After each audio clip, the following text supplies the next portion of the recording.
I was number 3 in sexuality in Botswana this week. That's huge. It's I'm huge. like, there's people in Botswana That's right. that need to know this. You know what that means? It means you are a top-rated podcaster.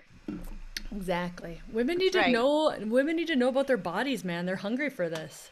Yes. Is it true that the general area below the belly button is not really, we're calling it the vagina, it's really not a vagina? Yeah, you can't see your vagina. If you take a mirror and you look, you're looking at your vulva. Okay. Like literally, we've erased the word from society. Like we don't even know it. I've taught my 3-year-old, so my 3-year-old will tell me her vulva hurts, and it's the cutest thing ever.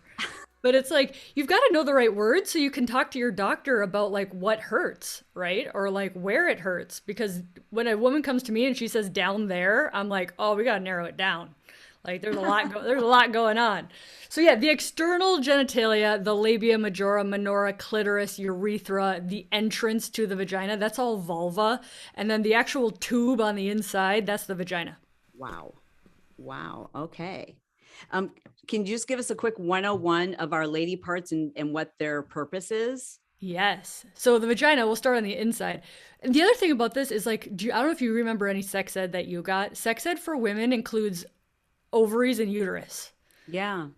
Like we really didn't even get taught the important feels good sexual bits. So No. that's why it's so important to talk about it.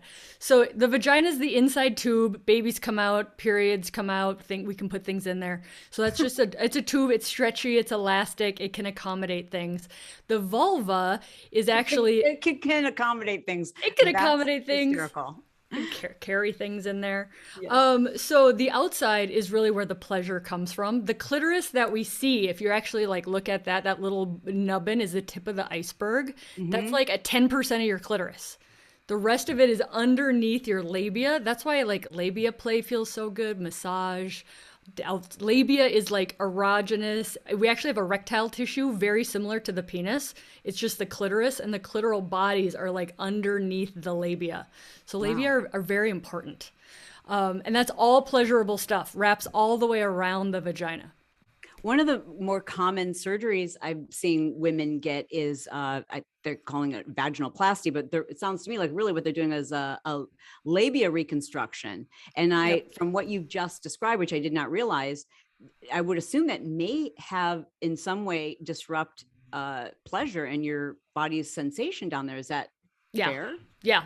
I think that's an absolute. So you're basically cutting erectile tissue of the female. So I think there's been this, we're very visual now with all of our social media. Porn is what we watch, and a lot of porn actors may have been modified to kind of have a very clean, flat look.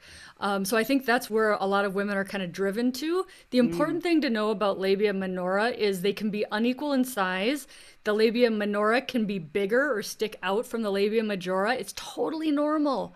We literally don't know this, and we don't have any good resources to go to be like, am I normal? So we're kind of getting the normal from maybe some media that doesn't portray like true Normal. anatomy. Yeah. But yeah, it's erectile tissue. It's super nerve sensitive, and there's a lot of arousal that can come from that tissue. So anytime we cut on it, modify it, you can decrease or change that arousal. So is there ever an instance where somebody might want to consider doing that type of surgery? Like I've seen, there's one gal, plastic surgeon on Instagram, which by the way, I'm not a fan now of those who are quote unquote experts because they have a huge following on Instagram. Learned my lesson. But there's one gal on Instagram, plastic surgeon, who this is kind of like her specialty. And oftentimes she'll talk about why the woman is doing the surgery. And she'll say things like it was really uncomfortable for her because she had excess size or skin in the labia. And she felt like it was showing through her clothes or rubbing weird. So are there ever instances where you might want to consider that? Yeah, and I think that's a very good example. So I'll see women and they come in and the labia minora, it'll catch, right? So like I can't ride a bike because it'll catch, or like with sexual intercourse, it kind of gets pulled into the vagina. That's very Yeah. uncomfortable for her. So that would be a good instance where I'd say, yeah, I think a labiaplasty is totally reasonable. Your insurance will actually cover it for a medically, indicated reason, whereas cosmetic is not covered by your standard insurance.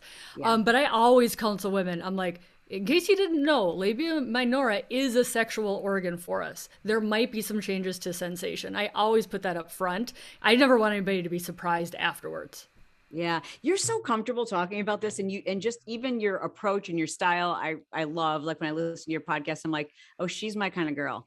Thank you. What is it? I'm just curious though. What was the initial interest? Was this an interest before you went to medical school? No, I mean, I think back, I'm like, what I always like find talking about penises. So I'm like, trying to figure it out. I was raised Catholic, right? So like my vulva was ignored just like everybody else's. Yeah. But I was always curious because you couldn't talk about it. And I was kind of like, what is this thing that adults don't want to talk about? So I was always this curious kid. But then I forgot about it when I went to med school, ended up doing urology, which is pelvic surgery, right? So we give all the Viagra out. And I actually had this woman, probably about 3 years ago, I cured her from bladder cancer, comes into my office bawling, saying she doesn't have any sexual desire with her husband. She feels super broken. And I had no idea how to help her. And then I'm like, but we give Viagra out all the time. Who's taking care of the people who are sleeping with the people with Viagra? Right? And so I kind of had this like awakening of like, who's taking care of the women? And is it true we don't actually know anything about women's sexual function? Because that's what I was told in med school. We were told women are too complicated. Like we're too complicated and we just don't know. And that's partly because I would assume to do just about any kind of study on women, most companies will avoid it because there's so many variables that it makes it very expensive and very difficult to do any kind of decent basically survey or studies of women. Is that true? Yeah, it's true. This is actually a good one. So there's no FDA approved female testosterone product in the United States of America. Australia has one. Just, somebody has one. It's going to cost a pharmaceutical company $1 billion to do the study to have an FDA approved women's testosterone product. And to get another, there's 26-ish male testosterone products on the market roughly right now, and to do another one to get another male product is going to be a couple $100 million. So like it's very, very hard to study women. And then pharmaceutical companies, like, who's going to throw down $1 billion? You know what that medication would cost, right? So point being, there is a sex discrepancy. Absolutely. It's not in our heads. So $1 billion. To get back to your story, the woman comes to you, she's struggling in this way. Yep. And I have a box of Kleenex, and that's all I have. And so then I got curious, and I'm like, is it true that we don't know anything about women's sexual function, right?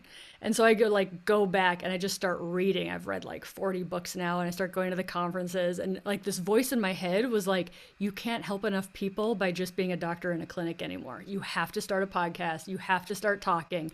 Women want to know, because it's not true that we don't know. We just get, told, oh, we're just complicated. It's like, no, we're just fed the like male paradigm of like, put something in the vagina and why doesn't it feel good to you?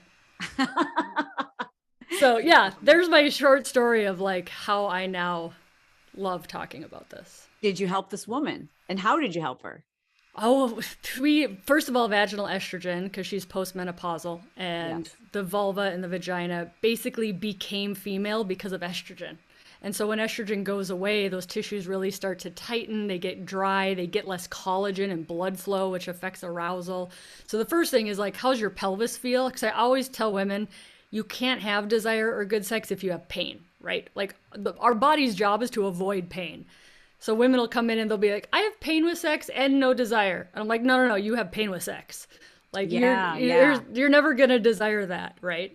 Yes. So you always got to fix the pain first. So that was the first thing that we did. And then because I hear this often, especially from women in my audience who are, largely perimenopausal or menopausal. And they will say like, yeah, it's painful now. And I don't think they know why, or sometimes they assume it's painful because I'm not having it frequently enough. Yeah. So what's going on?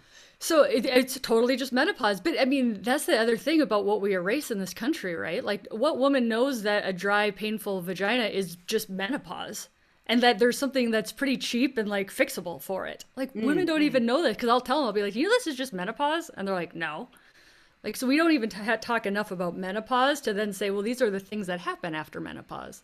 They And really, is it typically after menopause, or do you also find that some of these symptoms begin when women are perimenopausal? perimenopausal. And perimenopause is this broad thing that you can't really tell when it starts. Like it's any time like within 10 years of when your menopause is going to be, which is in the future, so you don't know when it's going to be, right? So like it can what annoys me is a woman will come in, she'll be like early 40s or something, and she's like, "Yeah, my doctor told me I'm too young to need hormones." And I'm like, how do they know? Menopause is different for everybody, and perimenopause starts different for anybody. So I really just love starting the conversation for people. And the thing about like having more sex so that sex is good, it's always a tricky conversation, I think, because you never want to do something that hurts to make you want it more. Right. That doesn't make any sense to me. But there is some logic to like if you get blood flow and aroused, it's kind of like exercise, right? Like if your body knows how to get aroused and blood flow and how, what works for it, it's going to be easier to do it. There is something to it, but I think it's a slippery slope of like, yeah, you're supposed to just have more sex so that you have better sex. It's like, fix the problems first. And yeah, and then it'll get better. So talk to us about how we can increase estrogen and or testosterone. Like I've got a girlfriend here who is about my age too. And we both she's like, oh, I've got to hear this. And so she just asked me about the testosterone pellet.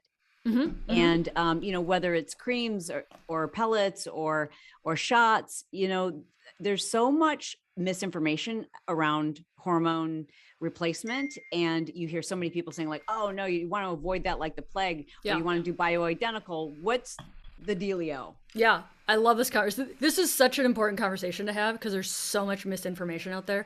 So the first thing to tell people is like testosterone is a female hormone too, right? Like it just gets labeled as a male hormone.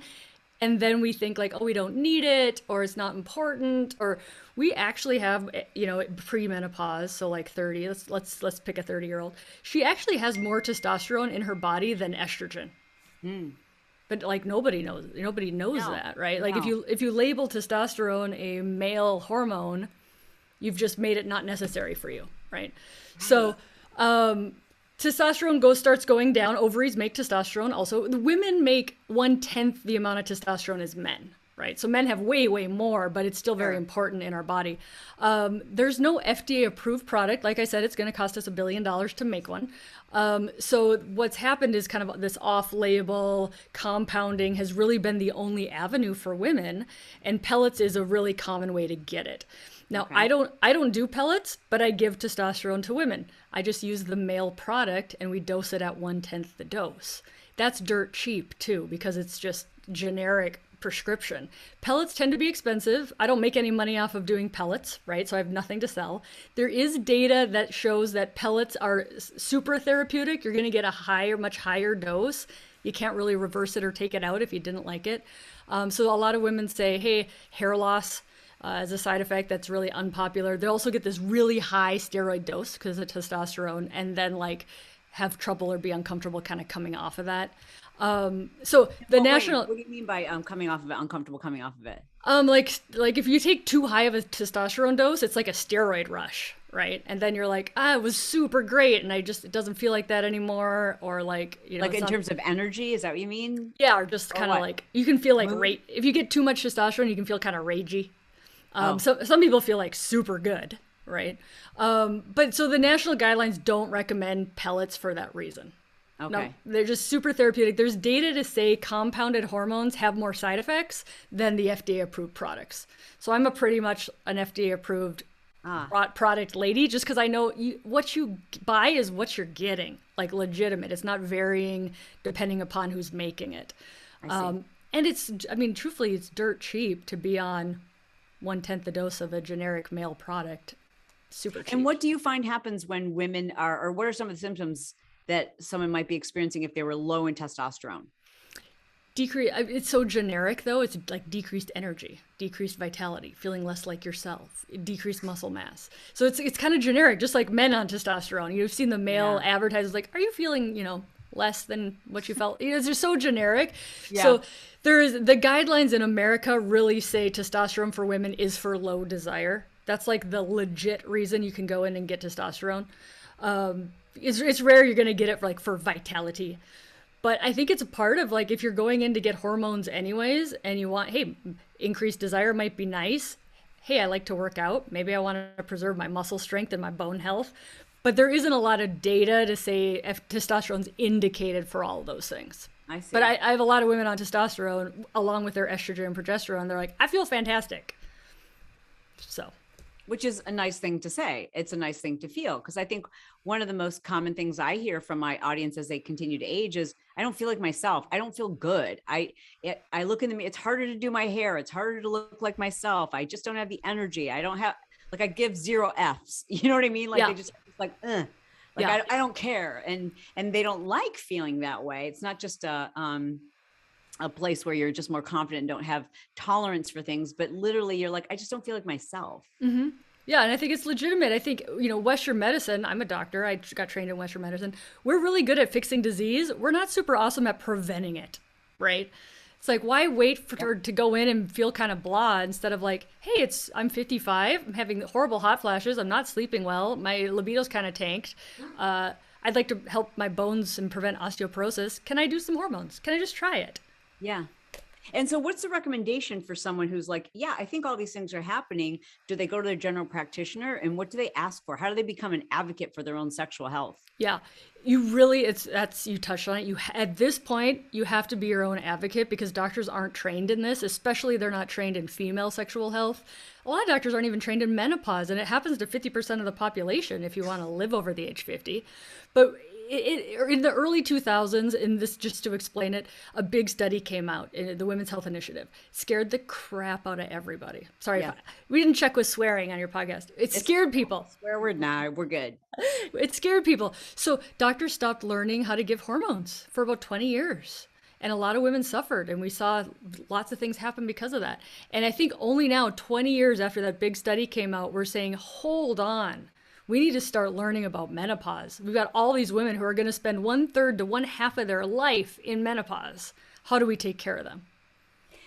One of the reasons why you and I were connected is because I did this poll on Instagram, very personal experience where I'm like, God, I feel like I have to go to the bath. I have to go pee it feels like every hour. No, not more than that, like sometimes twice an hour. And it literally feels like pressure. And I'm like, this continues to happen more and more as I age. Mm-hmm. And I asked my audience, and 98% of the respondents, and I think like 20,000 people responded, said this is true for them. Yeah, it's so common. So genital urinary symptoms of menopause is a total mouthful. It used to be called vulvovaginal atrophy, but they didn't like the atrophy word. Say that again slower. Genital urinary symptoms or syndrome of menopause. So GSM. Okay. So basically, like I said, how the labia and the vagina became themselves by seeing estrogen, the bladder's a condo mate, right? It shares a wall with the vagina. And so it also loves having estrogen around. And what you start to see after menopause, if you don't supplement with, especially vaginal estrogen, works great for overactive bladder, urinary frequency, and urgency, is women will start being like, it just kind of burns a little bit more. I kind of feel this urgency, but I just went. Like, is my bladder not emptying all the way? Because I just went. I feel like I got to go again.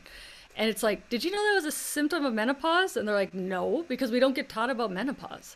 But vaginal estrogen specifically is incredibly safe. I think it should be over the counter, but it's not. But that really cuts down urgency, frequency. Vaginal estrogen decreases the risk of urinary tract infections by 68%. Wow. Yeah. Okay. So when you say vaginal estrogen, like there's estradiol, when you say vaginal estrogen, do you mean estrogen that is applied there, or is that a specific type of estrogen? There's a couple of different ways. There's pills, there's creams, and there's a ring. Vaginal estrogen just means you're taking a product that has estrogen in it and putting it in your vagina. Okay. And so I tell women, I'm like, this is actually for your bladder. We're just putting it in your vagina. Okay, got it. Oh. So you can get, the two most common creams are estradiol and then Premarin. They're both great, but estradiol is generic, so it's going to be cheaper for a lot of people. But I thought estradiol was something that we produce naturally. It is, but then that's also a generic or a brand name as well. Yeah, a trendy word for it. A lot of experts hate the word bioidentical, but like it's bioidentical, meaning it is what you made. But you'll see that on social media a lot. Bioidentical, natural hormones, but it just means it's exactly similar. It's made from yams in a factory somewhere. But when you say there's a product called Premarin and there's one called Estradiol, so there's actually a brand. Those are brand names? Yeah, brand would be Premarin. Premarin makes a vaginal cream, a vaginal estrogen cream, and then Estradiol is the generic of it. Okay. And are these both, the best way to use them is via cream, not a pill or injection? It's the best vaginal estrogen is the estrogen you're going to use, right? So some women don't like the cream because they think it's messy. I like the cream. It's my favorite because you can put it on the vulva, you can put it on the clitoris. This is what people, I didn't even learn this in med school, is your labia minora dissolve, they go away, they atrophy, they disappear. Tell me what the labia minora is again. That's the non-hair bearing inner lips of the vulva. Got it. Yep. Will go away if you don't keep putting estrogen down in your pelvis. What do you mean they'll go away? Where will they go? They dissolve. They disappear. What? I know. And I didn't even learn that in med school. I just thought all these atrophy? Yeah, they atrophy. It means if you look at a vulva of a 70-year-old who didn't keep taking vaginal estrogen, she'll have outer labia majora, but she won't have any inner labia minora. So number one, bummer for sex. Number two, it actually is a protector of the urethra and the vagina, and that goes away. More UTIs, more vaginal infections, more irritation. So the labia minora has a protective effect too of the vagina and the urethra. So it's kind of like your gums and your teeth. Like if you don't take care of your gums are going to atrophy. They're going to start to disappear. Yeah, I guess recede is a nice word. Recede. Yes. Yeah. But people, fascinating. That's why I like the cream, because you can put a little cream on your clitoris, keep the blood flow. Daily? No, just twice a week. Wow. I know. And think about this. How much do women spend for creams on their face? $1 bajillion. $1 bajillion. So I tell them, like, this is just skincare. It's just skincare. And it's only twice a week. Okay, so let me ask you this. If I were to use the vaginal estrogen and then have sex, does my husband turn into a woman? No. Okay. But I tell him, like, don't use it as a lube. Like, he probably doesn't need that on his penis. So I just tell people, like, put it in. You're going to go to bed. Boom, put it in right before bed. Or it's only twice a week, too. Or right after the act. Or after the act. Yeah. Just don't use it as a lube. And so what is the ring? Is that like a Nuva ring? Yeah, it's like a Nuva ring. But the nice thing about the ring is you plug and play. You just like put it in and forget it. It stays in for 3 months. Wow. Yeah. Okay. So I used the Nuva ring, or I had many years ago. And so for those of you who aren't familiar with what a Nuva ring is, and I'm just going to go for it, even though I'm not an expert here, is it kind of looks like a clear rubber band, and it's soft and pliable. But it has a little bit of shape to it. So it's not as like floppy as a rubber band. And you can kind of like twist it to insert it like a tampon. And then I assume that it spreads and it would just release birth control hormone at a lower level throughout the month. And then you just take it out when you normally would have your cycle. Yep. That's a new So ring. Is this about the same size and the same process? It's like a teeny bit bigger. It's basically the same size, but you get to leave it in for 3 months. That's great. It's great. So is that something that's covered by insurance? Yep. Can I go to my GP and say, I want the estrogen ring? Yep. It's called Estring, ESTRING. I think for most insurances, it tends to be a little bit more expensive than the cream because the cream's generic now. But I'm like, it's for 3 months, so divide it by 3. That's your monthly fee. And if it especially for recurrent UTI women, I'm like, if your vaginal estrogen prevents one urinary tract infection, it's paid for itself.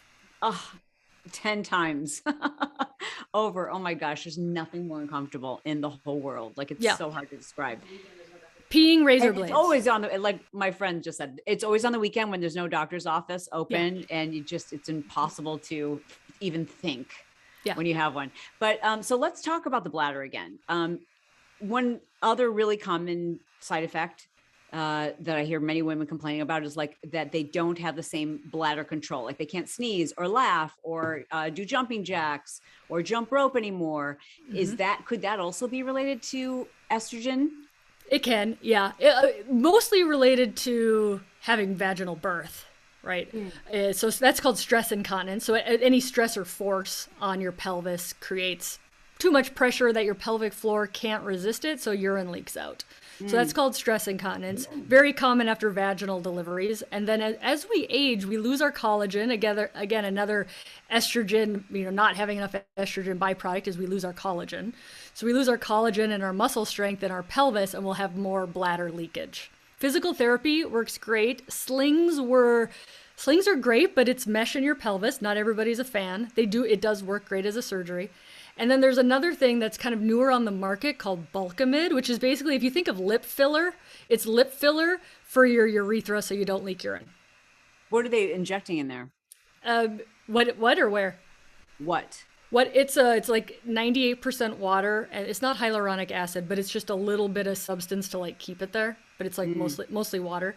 And you just put it in your urethra to add a little bit more. It's basically taking the place of collagen, right? Like just how we do face fillers to really help with stress incontinence. So that's been really exciting to be able to start to do, because women are like, I don't really want to sling, but I'd like to be able to like work out and play soccer with my kids. Right. Well, so I had one vaginal birth, one C-section, and I never experienced that ever. But now that I think I'm 52, I don't know, I'd have to ask my husband. I think I'm 52. But now, like, there are times where, and I feel like it's related to that time of the month for me, because I'm not trying to brag or anything, but I do still get my period. And I will notice like certain times of the month, I'm like, I don't have the same kind of bladder control. Like I could sneeze or laugh or whatever. To me, in my mind, I'm like, this has to be hormone related. Probably. I think when women think it's hormone related, they're usually right. Amen. We really know our bodies, don't we? Yeah. I saw a lady this week. I was her fourth doctor. She's like, do you think this is related? This all happened when I stopped taking my hormones. And I'm like, that's when people see me. They see me 6 months after they stopped their hormones, or, a year after their period stopped. It's there. And I'm like, women are usually right. And then she cries because nobody believes her. Aww. So here's what I've been confused about. And I've had a few hormone experts on my show, but I still am like unclear. Does everyone, so this is probably like a 3-part question. Number one, does every woman as she approaches menopause need to be on some type, or should she consider some type of hormone replacement so that she can maintain the same energy, vitality, vaginal health, or I'm trying to think of what other things. So that's number one. The second thing is, once I start doing a hormone replacement, am I doing that for the rest of my life? The second question, just because it's quicker, is yes. If you stop your hormones, you'll just kind of start going into what happens when you don't have hormones, right? So old school, when we scared everybody, we said as little a dose for as little as possible. That was kind of like the mantra. The North American Menopause Society, NAMS, came out 2015 with a statement. So this is not brand new. They're saying if you're healthy and you're doing well with your hormones, you just keep taking them till you die. I see 80 my gift is I see 30 different women in all stages of life every single day, right? Wow. So like I've been paying attention to like, how do I get there looking that good, feeling that, like I've been a student of this for years now. I get 82-year-olds bouncing in with their like hoodies and their sneakers, and they've got plans, and they're like, you will rip these hormones out of my cold dead hands. They were the lucky ones who didn't get their hormones taken away when we went through that hormone scare, right? And I'm like, wow, I want to be that. Like you can just tell. So that's the first question. You don't have, doctors will still tell women, well, I get it all the time. Well, you're old enough now. You don't need to be on those anymore. You're too old to still be on those. It's been long enough. Like I hear that all the time. And the true North American Menopause Society says, if you're healthy, you remain low risk, because any medication you take has side effects. Like I can't say this is like, drinking water, but you don't have to stop. We know that women between the ages of 50 and 60 on hormones have a 3-year longer life expectancy, decreased cardiac event of 30%. Like people do well on these hormones. We just went through a really big 20 years of scaring women. So I have a friend of mine who's just basically recovered from breast cancer. And I know there's a lot of people listening who, one of the reasons why they fear hormone replacement of any sort is because of the scare or risks associated with cancer, and specifically women who've had breast cancer, like they, basically put her into menopause prematurely, and now her libido has dropped to nothing, and she's experiencing all of those side effects, but yet they've told her you can't take anything. Yep. Yep. So is that accurate? And for how long? It's really a personalized conversation with your oncologist, right? Because every cancer is different. What stage was it? How bad was it? All this stuff. But so for the breast cancer population, it's pretty unique still that they're going to let you go back on hormones after you've been treated for breast cancer. Caveat being the vaginal estrogen that helps with the bladder stuff, the sex stuff, all of the blood flow, dryness down there. We do allow that now in women who've been treated for breast cancer. So my advice would be ask your doctor, ask your oncologist if you fall into that category. But quality of life is so important. You know, these women, we're curing breast cancer like we've never cured it before. These women are living for decades. Yes. And if you're having recurrent UTIs, you're going to the bathroom 17 times a day, it burns too much to be intimate with your partner. These are quality of life issues that should be addressed. So with vaginal estrogen, does that reach the uterus? No, not enough. It's so low dose. I just read this. A year of vaginal estrogen is the equivalent of taking one pill of estrogen. Oh, like wow. It's dirt. It's so low. Like the risk is, but it's enough to make sure that your labia doesn't disappear. Yeah, that your labia doesn't resorb. And then your question was, should everybody just be on hormones if they're healthy and 50? I would say everybody should be considering it. And what do you think is the best methodology to do that? I mean, because I certainly know there's GPs that you can go to that are just like, you're fine, and really just don't want to deal with it. And then there are, then there's those doctors that aren't necessarily covered by insurance, a naturopath or people who specialize in hormone replacement. And then you feel like you're just wondering, like, I'm taking all these things and I'm shooting myself up and I'm taking all these supplements. Do I need all of this? So, where's the right place to go? And how often should we be testing to see where our levels are? Yeah. So many good questions. I think that kind of people who are making money off of hormones, right? That exists because your regular doctor does such a crappy job of it. That women are like, they want to feel better. They want to find solutions, right? But to the tune of thousands of dollars, when you're like, your bread and butter hormone therapy is pretty darn cheap. It's been around for years. Your insurance is going to cover it pretty well. Not great, not as good as Britain. Britain just said all menopause coverage for women will not cost a woman over $200 a year. Like they just did that this week. We need to catch up. Yeah. Get ourselves right. Yeah, it's amazing. So countries are being like, and the amount of women who quit their job or have to back off on their job because of menopause symptoms is to the tune of billions of dollars. Like this really is an economic problem. If you're not sleeping, if you have hot flashes, you're not functioning like you can if you're not having those things. Yeah. But so like that's just not like, I think maybe it's our moms that taught us this is just a rite of passage. Everyone has hot flashes. You're going to get them too. Just you wait, and you're going to have a hard time sleeping too. Like all these things are going to happen to you. But really through education with podcasts like your own, we learned that's actually not the case. We don't just have to experience these things. There are solutions. There's solutions. And I think the old dogma was like, your hot flashes will just last a little bit. Like they'll just happen and then they'll be done. We know now women are going to get hot flashes, some of them into their 70s. You're talking like decades of hot flashes. So, and I also really like to challenge people on like that, like natural shaming we tend to do with menopause. Right? Like, well, poor eyesight's natural. We don't say don't get glasses, just deal with it. Oh, good. Like, there's so many natural things. Like, dry skin's natural. We don't say, like, don't use lotion. Like, there's just so much natural, I think, shaming around menopause. And it's like, you don't have to live in her body. Like, if she's feeling crappy, go get help. Right. Gosh, that's so good. So let me ask you, do you do Zoom consultations and can someone actually see you in person? Only in Washington State. I live in Washington State. I only practice in Washington State. So my podcast is now international. But tell us the name of your podcast. You Are Not Broken. Such a great title too. And it's fun. I mean, anyone who likes the Chalene show, you'll love it because they get a chance to experience you here. And what about website, Instagram, the socials? Where can we find you? Kelly Casperson, MD. That's my Instagram and that's my website. And they're both linked in our show notes. You'll see them below if you're watching this on YouTube.